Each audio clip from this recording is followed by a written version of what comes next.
Hello everyone, welcome back to the garage where we've been proceeding in earnest on the disassembly of Lola, the 1970 Norton Commando Roadster.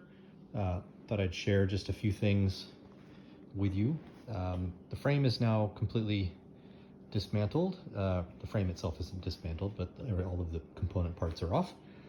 And a few learnings along the way, which are kind of interesting and maybe worth passing along.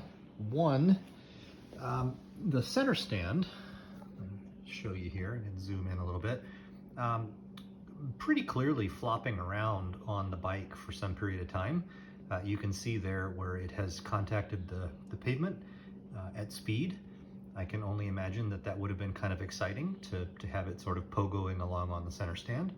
And so one of the first things actually that I ordered off to be shipped to me from Andover is a replacement kit for all of the springs and bushings and whatnot for the center stand. I think I'm just going to leave, frankly, the stand in its current state. I don't think I'm going to replace the stand itself. I kind of like the history that comes with it having been ground down on the road. Kind of an odd thing, I suppose, but I think I'll keep it. Secondly, in dismantling the bike, came across some really interesting stuff going on with the oil tank. You know, this is the model of Commando that had the oil tank that went straight across the frame as opposed to kind of along one side, as in some of the later bikes. And this was a little bit worse for wear. It looks like it's been brazed together in a few places to try to keep it functional. The battery tray that's attached to it, a little bit tatty as well. And when I was looking at materials on the net and trying to find a little bit more information about what I should be looking for here, I actually came across a bike that was being taken apart for bits in Wisconsin, and managed to get off of one of those bikes, the one that was in Wisconsin. The identical oil tank seems to be in a little bit better nick, so happy to have found that. Came with a battery tray attached right there next to the center stand and the swing arm, which is also in better repair. And wonder of wonders, came with a horn. Interesting what's going on here with the bell of the horn. It looks like maybe it's been pried open at some point by some slightly ham-fisted attempt. But as wonders would never cease, I actually connected it up to the battery and it works. Whereas the other one had a horn on it, but it didn't work at all. And I should say this one not only works, but it's stinking loud, which I'm kind of happy about. I like a bike with a loud horn so that if you need to use it, people will hear you. Anyway, that's that in terms of the frame. The frame looks to me, just sort of eyeballing it, it looks to be straight, but you never really can tell by eyeballing unless it's really pretty badly out of whack. And so I'm trying to find a shop that can put it on a frame jig and just make sure that it is in fact straight and true before we take it to paint. I'd love to have it straightened if it does need any tweaking. Anyway, that's it. Removing everything, obviously exposed the original Norton frame stamp, the little plate here that's riveted to the frame. That obviously is a little bit in worse for wear condition there, where stuff's worn off on it.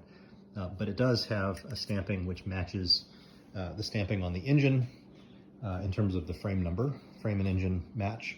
And then I was interested to learn that there's actually two numbers on the frame, excuse me, on the engine. There's one on the barrels, and then there's also one in here on the primary. I didn't realize that there was a separate stamping on the gearbox, but there it is.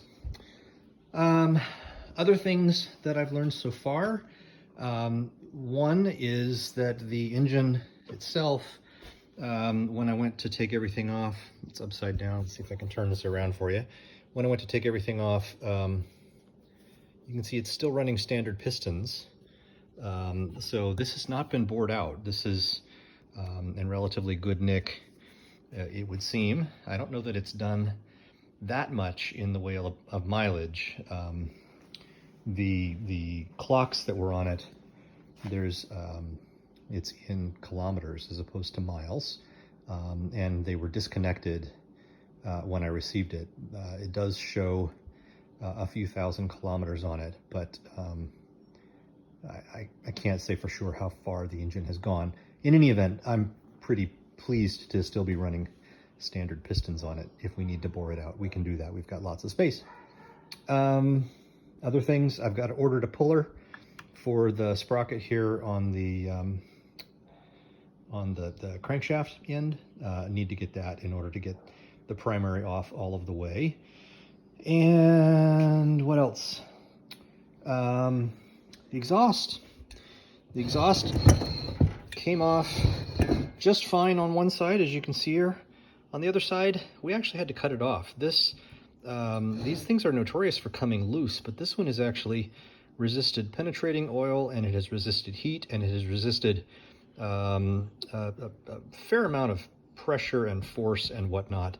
It is on there. I think it's welded itself to the threads as far as I can tell. So rather than continue to beat on it here, I went ahead and just cut off the pipe. The pipe wasn't going to be used again anyway. And assuming that I can get the folks to rebuild the engine, as I'm hoping, then I will ask them to deal with it in their shop, and they will have better capacity to do it than I will without screwing something up. So that's that. The cylinders themselves, the bores don't show too much of a problem. Again, standard pistons, reasonably shiny in there. It's kind of crummy lighting, apologize for that. But yeah, they actually look like they're in relatively good nick. So that's it. That's where we're sitting. I am starting to throw parts on the shelf here as we move along. I need to source a few things. I need to source a seat that isn't torn. I have the original seat. I will keep that, but I probably won't run it on the bike. Also need to source rubber pieces, a few pieces from the tail assembly for the tail light and license plate and all of that sort of stuff. The ones that were on were not the correct ones for the year. Want to get that sorted.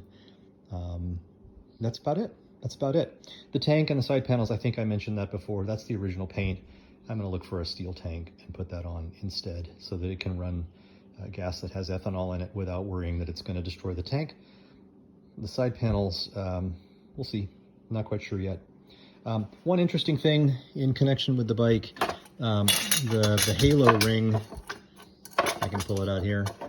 The halo ring that's on, or that was on it originally, it's pretty severely out of round. I'm not sure that that's fixable. I think it's entirely possible that I'll need to replace that, but they do have those available in the UK.